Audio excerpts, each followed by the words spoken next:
Every once in a while, I get scammed buying used bike parts on eBay. Happened most recently with this crankset.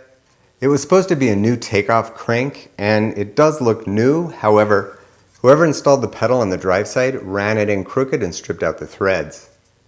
I reached out to the seller and he told me to go pound sand. So now I'm the proud owner of a crank with a stripped out pedal thread.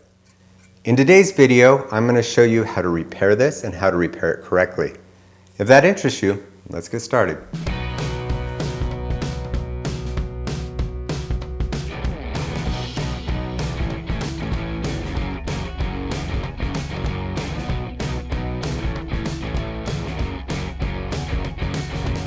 Here's a better look at those threads.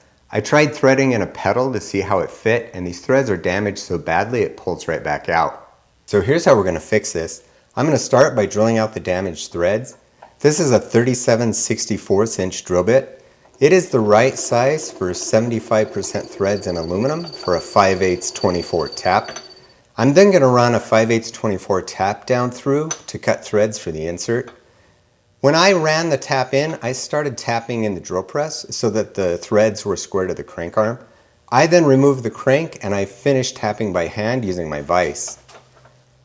Once the threads are done, I cleaned those up with rubbing alcohol to remove the cutting oil, and then I bonded the insert in with some Loctite 648. This is actually bearing retaining compound, but it works really well for keeping these inserts in place. I finished that by filing down the excess insert and contouring it into the crank arm.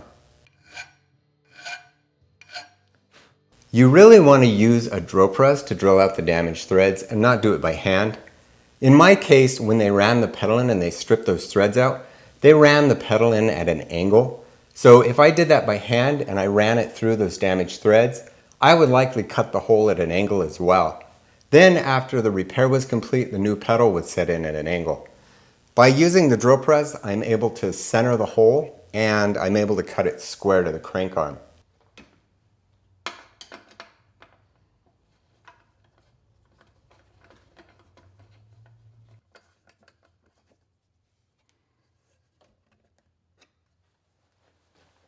If your pedal threads are stripped out, don't be tempted just to buy a 9/16 20 tap and chase those threads. Unless your threads are only very lightly damaged, that's not going to work.